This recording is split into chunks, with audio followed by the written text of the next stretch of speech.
حصريا على قناة دندنة اف ام. هذه الشيلة إهداء من أم عوض الفدعاني لأم سامي الشمري.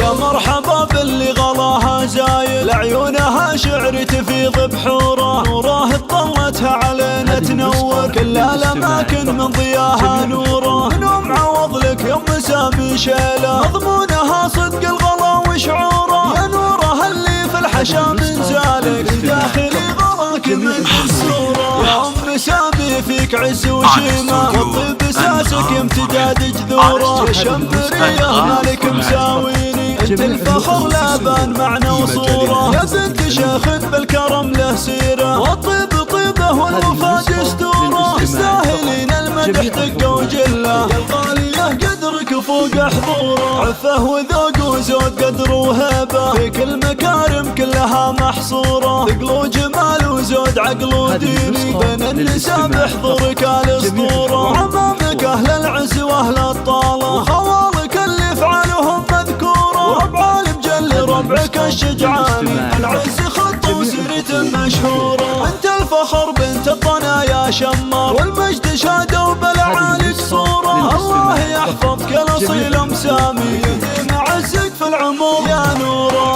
طلب تنفيذ او تعديل العمل خلال التواصل على رقم الظاهر فيه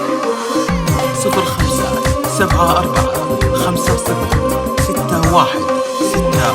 يا مرحبا باللي غلاها زايد، لعيونها شعر تفيض بحوره، نوره طلتها علينا تنور كل الأماكن من ضياها نوره. من أم عوض لك يا أم سامي شيلة، مضمونها صدق الغلا وشعوره، يا نورها اللي في الحشا من زالك، داخلي غلاك مد جسوره. يا أم سامي فيك عز وشيمة، والطيب ساسك امتداد جذوره، يا شمرية مالك مساويني، انت الفخر لا بان معنى وصوره، يا بنت شيخ بالكرم له سيره، والطيب طيبه والوفا دستوره، تستاهلين المدح دقه وجله، يا الغاليه قدرك فوق حضوره، عفه وذوق وزود قدر وهبه، فيك المكارم كلها محصوره، ثقل وجمال وزود عقل وديني، بين النساء بحضورك الاسطوره، وعمامك اهل العز واهل الطاله، وخوالك اللي افعالهم مذكوره، ربع المجل ربعك الشجعاني، ذا العز خط وسيرته مشهوره، انت الفخر بنت الطنا يا شمار، والمجد شاده وبالعالي صوره، الله يحفظك الاصيل ام